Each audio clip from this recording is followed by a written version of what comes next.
अगर आप कभी कलकत्ता के अलीपुर ज़ू आए तो सबसे पहले आप आ जाइए इन दो महाशय इन ब्लैक पांडा बियरों को विज़िट करने। क्योंकि जब भी आप इन ब्लैक पांडा बियरों को विज़िट करने आएंगे और आप उनको आवाज़ देंगे तो आप ये देख के हैरान हो जाएंगे कि अचानक ये ब्लैक पांडा बियर खड़े होके आपको वेव करने लगेंगे। ये नज़ारा देखकर आप वाकई हैरान होने वाले हैं और आपको ये समझ में आएगा कि करीब 10 साल से कैद इस अलीपुर ज़ू के अंदर ये ब्लैक पांडा बियर को आज तक इतने इंसान विज़िट कर चुके हैं कि मानो ये इंसानों के साथ एक अलग सा कनेक्शन बना चुके हैं। ये नज़ारा देखकर जब मैं अलीपुर ज़ू में सबसे पहले इन ब्लैक पांडा बियरों को विज़िट करने इनके सामने गया और मैंने देखा कि लोग तादाद में उनको आवाज़ लगा रहे हैं, तो मैं ये देख के हैरान होगा कि अचानक इनमें से एक ब्लैक बियर खड़े होकर रिटर्न में लोगों को वेव करने लगे। ये नज़ारा वाक़ई ही काबिल तारीफ़ है। देखिए, जब भी लोग उनको आवाज़ लगा रहे हैं ये तो ब्लैक पांडा बियर खड़ा होके उनको रिटर्न में वेव कर रहे हैं। वाक़ई ये नज़ारा काबिल तारीफ़ है और देख के आप चौंक जाने वाले हो। उसके बाद जैसे ही आप आ जाते हो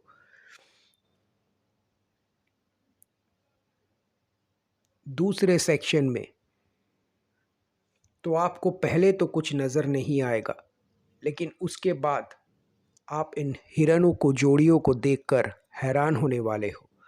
आप इनको हज़ार आवाज़ लगा लो लेकिन ये कभी पलट के आपकी तरफ नहीं देखेंगे, बल्कि ये सिर्फ़ एक जगह पर सिर्फ़ इसी तरीके से बैठे ही रहेंगे, खाली अपना सिंग पीछे से दिखाकर। और आप लाख इनको आवाज़ लगा लो, लाख इनको पुकार लो, ये कभी भी पलट के आपकी तरफ नहीं देखेंगे। बल्कि आप जब भी इनको आवाज़ लगाओगे तो ये अपने तरफ से एक ऐसा रिएक्शन देंगे दूसरी तरफ देखकर जैसे कि आप वहाँ पे हो ही नहीं। फिर आप अचानक से आ जाओगे इन चीता महाशय के सामने और इन चीता महाशय को चाहे कितने भी लोग देखने आए, ये सिर्फ इस डंडी के ऊपर बैठ के अपना पूँछ हिलाते रहेंगे और सिर्फ सोते रहेंगे। इनको भी आप हज़ार आवाज़ लगा लो लेकिन कभी पलट के ये अपनी तरफ से आपको कोई भी रिएक्शन देंगे ही नहीं। ना जाने मेरे साथ-साथ कितने लोगों ने इनको आवाज़ लगाया, इनको सीटी मारा, इनको ताली मार के बुलाने की कोशिश की या इनको छेड़ने की कोशिश की, लेकिन कभी भी इनकी तरफ से कोई रिएक्शन नहीं आया। फिर आप आ जाइए इस खूबसूरत से ब्रिज के ऊपर से टहलते हुए और वाक़ई ही ये ब्रिज का नज़ारा काबिल तारीफ़ है। और देखिए कितना अच्छा है ये ब्रिज। लेकिन भाई हम अलीपुर ज़ू में ब्रिज की बात क्यों कर रहे हैं? हालाँकि इस ब्रिज के नीचे जो झील आप देख रहे हैं, एक समय पर यहाँ पे एक क्रोकोडाइल महाशय रहते थे। इसी वजह से ये लोग इस ब्रिज के ऊपर आके खड़े होके नीचे झाँक रहे हैं। लेकिन इस बार जैसे ही मैं अलीपुर ज़ू में आया और मैंने ब्रिज के नीचे देखा तो मुझे वो क्रोकोडाइल नज़र नहीं आया। पता नहीं कहाँ चला गया वो क्रोकोडाइल। उसके बाद सीधे ही ब्रिज से जैसे मैं एक केज की तरफ आने लगा तो अचानक दूर से मुझे एक जिराफ दिखा। अरे ये क्या बोल रहा हूँ मैं, जिराफ नहीं, एक बल्कि दो जिराफ दिखा। लेकिन जैसे ही मैं अपना कैमरा लेके उस जिराफ महाशय के सामने बढ़ने लगा और मैंने सोचा अभी मुझे एक अच्छी फ़ोटो या एक अच्छी वीडियो, एक क्लोज़अप शॉट मिल जाएगा इस जिराफ का, तो अचानक ये जिराफ अंदर ही भाग गया। मानो जैसे ये मेरे कैमरा में कैद होना चाह ही नहीं रहा था। फिर मैंने देखा दूर से कि अंदर की तरफ और एक जिराफ खड़ा है। फिर उसको मैंने अपने कैमरा के लेंस में कैद करना चाहा, लेकिन वो इतना दूर खड़ा था कि मैं अपना कैमरा का लेंस को कितना भी ज़ूम कर लूँ, वो मेरे कैमरा के लेंस के पकड़ में सही से आ ही नहीं रहा था। वाक़ई उसको भी जब भी हम लोगों ने आवाज़ लगाया कि अरे भाई थोड़ा तो सामने आ जा, ताकि तेरे को मैं अपने कैमरा के लेंस पे अच्छे से उतार पाऊँ। लेकिन वो जैसे हमें सुन ही नहीं पा रहा था और वो बस उसी जगह पर खामोश खड़ा रहा। अब ज़रा इस लंबे से जिराफ को देखिए। समझ में नहीं आ रहा है यार कि इसका सर कहाँ पे है।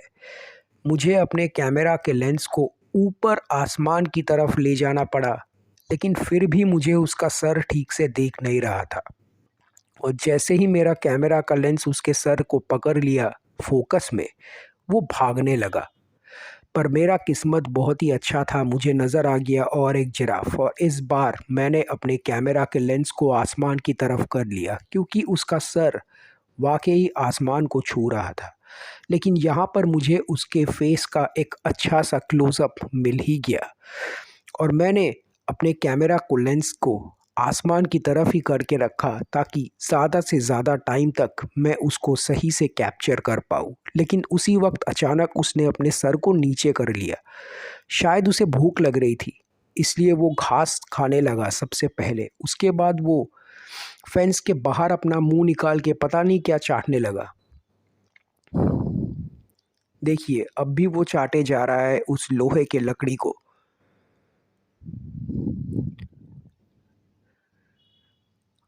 जब ये सर नीचे करता है तो अजीब सा लगता है वाकई में, लेकिन जब इसका सर ऊपर होता है तो नज़र ही नहीं आता कि वो कहाँ है। अब ज़रा फिर से इन दो ब्लैक बियरों को देखिए। कुछ देर पहले जब हम इनके केज के सामने आके इनको आवाज़ लगा रहे थे तो ये खड़े होकर हमें वेव कर रहे थे, लेकिन अभी अभी तो ये आपस में ही लड़ने लगे। शायद एक दूसरे को कह रहे होंगे, इस बार अगर कोई देखने आएगा तो सबसे पहले मैं उठूंगा और मैं वेव करूंगा, तू बिल्कुल न उठना। इसलिए शायद दोनों में लड़ाई होने लगी। अब चाहे हम लोग कितना भी इसको आवाज़ लगा ले, जैसे कि हम दोबारा आके इनके केज के सामने इनको आवाज़ लगा के पुकार रहे थे, ये तो आपस में लड़ने में ही व्यस्त थे। ये हमारी तरफ मानो देख ही नहीं रहे थे, ना ही हमारी बातें सुन रहे थे। देखिए अब भी ये कैसे पागलों की तरह लड़ रहे हैं। पता नहीं किस बात पे लड़ रहे हैं। क्या इन दोनों में से किसी एक ही को खाना दिया जाता है हर रोज़? और जब वो खाना आता है तो क्या ये डिसीजन वो आपस में इस तरीके से लेते हैं लड़ के, कि लड़ाई करके जो जीतेगा या पहले जो थक जाएगा, दूसरा वाला जो जीत जाएगा वो आज का खाना खाएगा? अरे अब तो ये पेड़ के पीछे ही छुप गए, क्या कर रहे हैं दोनों? अबे सामने तो आ जा। अब ज़रा इन क्यूट से बर्ड्स को देखिए। ये ये बहुत ही शांत किस्म का जीव है। ये कभी आपस में नहीं लड़ते, बल्कि ये साथ साथ रहते हैं हमेशा।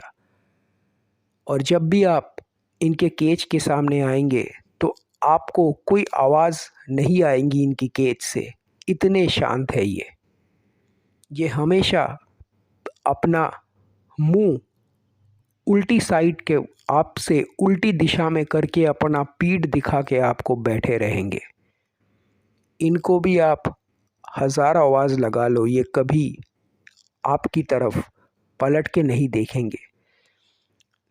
सुहाग रात की रात आपकी दुल्हन आपको जे देख के जैसे शर्माती है, ये भी मानो उसी तरीके से शर्माएंगे और कभी भी आपकी तरफ पलट के नहीं देखेंगे। हम लोगों ने इनको बहुत सी आवाज़ें लगाई, लेकिन इसने कभी पलट के हमको नहीं देखा। और अब इस ऑस्ट्रिच को देखिए। इसको मैं अपने कैमरा के लेंस में जितना भी कैद करना चाहा, ये कभी आगे आ ही नहीं रहा था। ये उसी जगह पर खड़ा रहा और मैंने कितना ही जूम कर लिया इसको कैप्चर करने के लिए, फिर वह वापस पलटी लगा के भागने लगा। मैं बहुत देर रुका रहा इसके केज के सामने, लेकिन फिर भी ये कभी इस तरफ आया ही नहीं।